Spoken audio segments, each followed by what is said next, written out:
नमस्कार शेतकरी मित्रांनो, राज्यातील सर्व शेतकऱ्यांसाठी खूप आनंदाची बातमी आहे।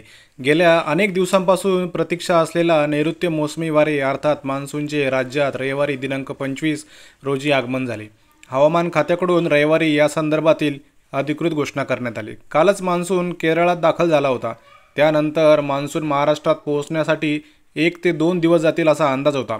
मात्र महाराष्ट्रात मान्सूनसाठी अत्यंत पोषक स्थिती असल्याने अवघ्या काही तासांमध्ये राज्यात मान्सून दाखल झाला आहे आणि काही वेळात भारतीय हवामान विभाग याची अधिकृत घोषणा करणार आहेत।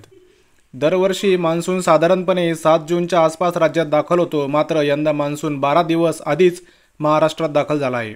मान्सूनची एकूण आगेकूच पाहता पुढील काही तासांमध्ये मान्सून मुंबई आणि पुण्यात दाखल होईल असा अंदाज आहे, कारण आज सकाळपासूनच मुंबई उपनगर ठाणे परिसरात ढगाळ वातावरण आहे।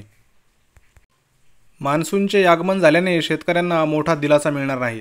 राज्यातील बहुतांश शेतकरी हे खरीपाच्या शेतीसाठी मान्सूनच्या पावसावर अवलंबून असतात, त्यामुळे मान्सूनच्या आगमनाने शेतकरी सुखावले आहेत। तसेच मान्सून आल्याने गेल्या 2-3 महिन्यांपासून उकाड्याचा सामना करणाऱ्या सर्वसामान्यांनी सुटकेचा निश्वास सोडला आहे। तसेच मे महिन्याबद्दल बोलायचं झालं तर महाराष्ट्रात गेल्या 35 वर्षातील सर्वात जास्त पाऊस मे 2025 मध्ये पडला आहे। 1990 नंतरचा मे महिन्यातला हा अपवादात्मक पाऊस पडला आहे। मित्रांनो, व्हिडिओ आवडल्यास शेअर नक्की करा।